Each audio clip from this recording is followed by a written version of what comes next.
Oke guys, ya balik lagi sama gue karena data bisa bohong ya. Oke, di hari libur ini semoga lo semua pada sehat.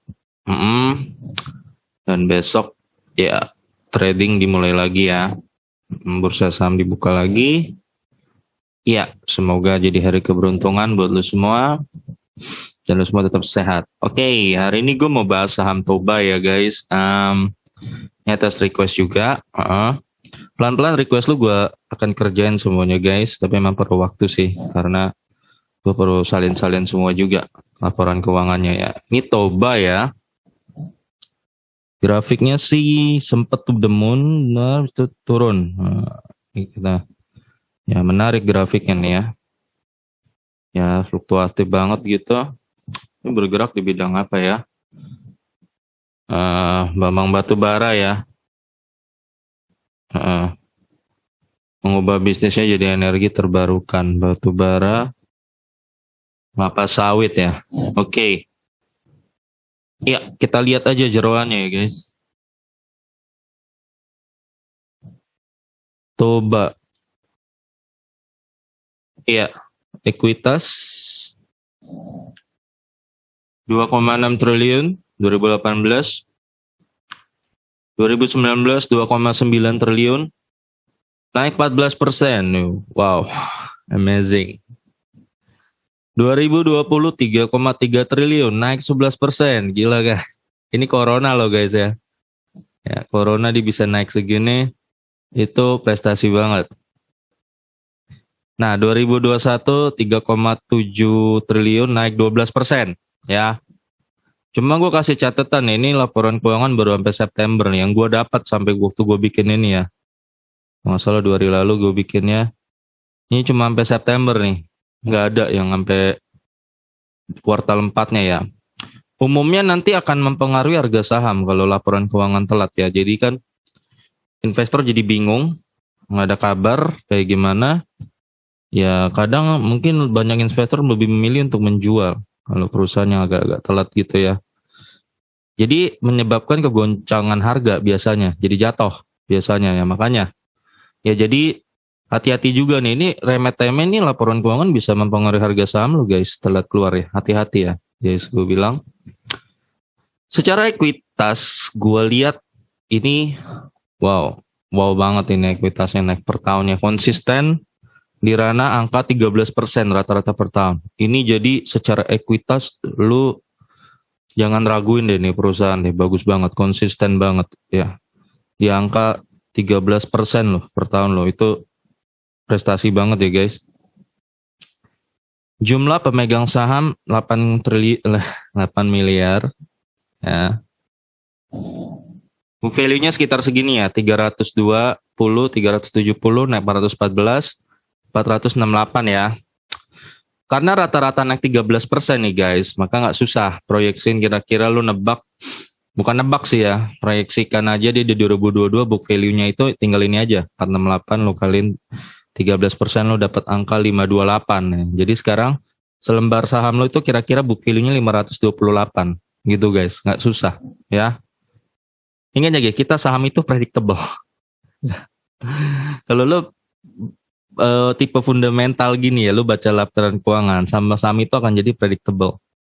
Ya, itu Warren Buffett selalu bilang ya, saham itu predictable karena dia pernah ngeluarin statement ya, something that is so unpredictable, just forget it. Kalau sesuatu itu terlalu nggak bisa diprediksi, lupain aja. Makanya Warren Buffett nggak pernah mau main kripto. Kripto lo mau tebak harga dia di mana? Nggak bisa. Ya, nggak bisa lo tebak harga kripto. Itu tergantung isu aja. Ya lu nggak bisa. Itu sesuatu yang sangat nggak bisa diprediksi ya. Ya lu murni pure. Kalau lu bilang trading ya, lu sebenarnya murni gambling, spekulatif aja di sana. Ya beda. Kalau di saham lu nanam saham, lu bisa memprediksi. Kira-kira dia sekarang di book value segini, ya kira-kira naiknya akan seberapa, lu lumayan bisa prediksi. Ya, lumayan bisa proyeksiin. Harga rata-rata saham waktu itu ya guys, 426 waktu itu, terus 362, turun 15% harganya. 2020 452 naik 24%, dan sekarang 2021 701 55%. 2022 gue belum tahu. Jadi ini lumayan ya, ada peningkatan saham harga drastis nih di tahun 2021. Dengan book value, waktu itu sempat 1,3 nih book value-nya, PBV-nya sorry. Lalu turun nih, dia ada nggak populer, nggak tahu kenapa bisa turun drastis gini 0,97, 1,09 mulai naik dan ini 1,5, mulai populer lagi guys, udah mulai mau ke arah, bahkan udah ngelebihin 2018 nih. Jadi ini titik puncaknya nih selama 4 tahun ini PBV-nya. Ya. Nah, dari book value ini kan rata-rata kita dapat book value 1,1 ya. Tapi gue sengaja deh, karena ini kecenderungan lagi naik, gue sengaja pakai book value ini 1,5 ya untuk proyeksiin harga wajar di 2022, maka gue dapat angka 792 guys. Ini dari mana? Dari book value tadi 528, kita kaliin 1,5, maka kita dapat harga proyeksi 792 ya di 2022. Sekarang harganya dia lebih gede lagi ya guys. Berarti ini udah bukan 1,5 guys, gue hitungnya 1295 kita bagi book value-nya tadi 528. Maka kita mau lihat PBV-nya sekarang. Ya. 2,45. Gila, ini ada apa ini? 2022 nih sampai PBV-nya naik sampai 2,45. Pasti ada sesuatu yang luar biasa banget ya. Ini kan tadi dia 1,5, sekarang 2,5 guys. Ada sesuatu yang luar biasa banget sampai orang berani tiba-tiba perusahaan yang jadi populer dan berani harganya di angka 2,5 guys. Ya. Biasanya kalau gue temuin ya kasus lapangan PBV gede, tahu-tahu gede itu labanya mendadak besar, ROE-nya tahu-tahu jadi besar dan dividennya besar. Itu. Biasanya itu. Sisanya ada faktor eksternal lain lah. Ya, eksternal lain, berita-berita, news macam-macam. Nah, itu. Tapi paling pertama biasa laba ya. Nanti kita akan lihat labanya itu gimana ya. Kita sekarang ke laba guys. Laba 536 miliar. Naik turun 378. Oh iya, waktu itu kenapa di ROE-nya turun di sini karena labanya turun ya. Lalu 2020 350, turun lagi 7% dan ini 486. Naik 39% ya. Ini kayaknya yang bikin ROE-nya lumayan naik. Labanya.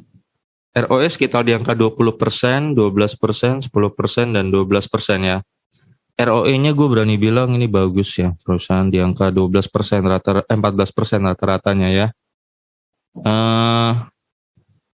EPS-nya di angka segini guys, 66, 47, 43, 60 ya. Lalu EPS-nya dia nggak pernah bagi dividen guys. Is it true? Toba nggak pernah bagi dividen. Oh ini batu bara ya? Oh iya. Oh naiknya karena batu bara ya, sentimen batu bara. Ini semoga saya nggak salah catat ya. Coba saya lihat dividen history Toba. Oh iya, sekarang saya ngerti guys. Dia tuh naiknya tahu-tahu jadi 2 itu karena sentimen batu bara ya guys. Ya, labanya sih biasa ya. Ya, tuh wait. Dividend history Toba.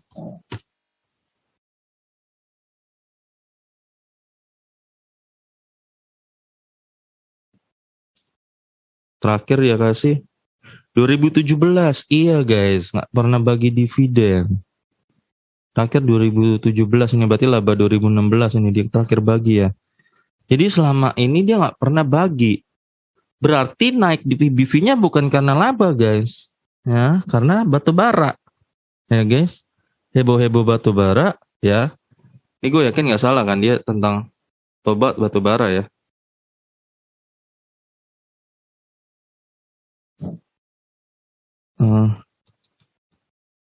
Tadi, iya ya, Oh dia nggak bagi dividen guys. ngapain lo ada di sini?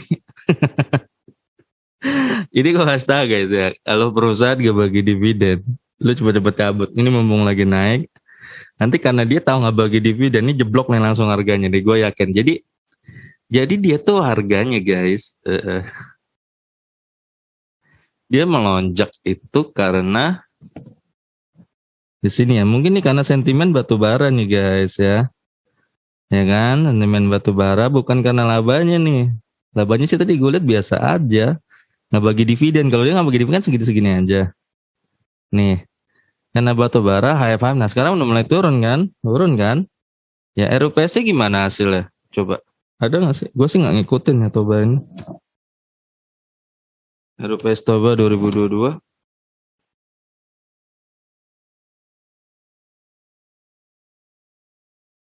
Gua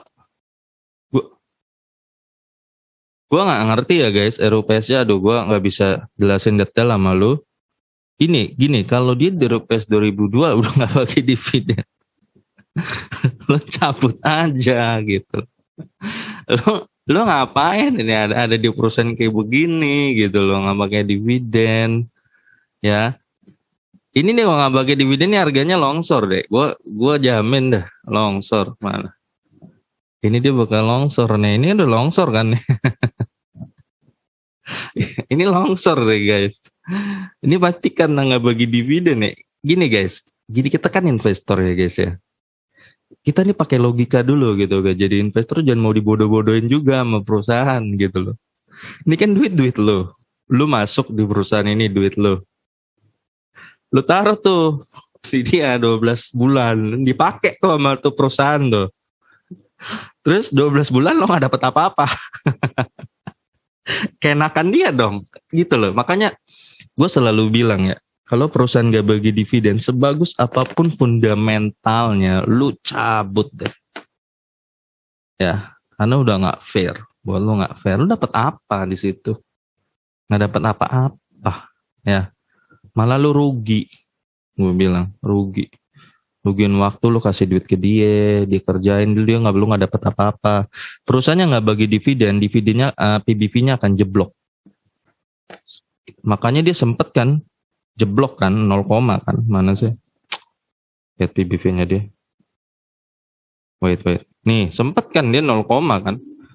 Ini kan cenderung hancur nih PBV-nya nih. Ini mulai naik karena sentimen batu bara nih kelihatannya nih ya.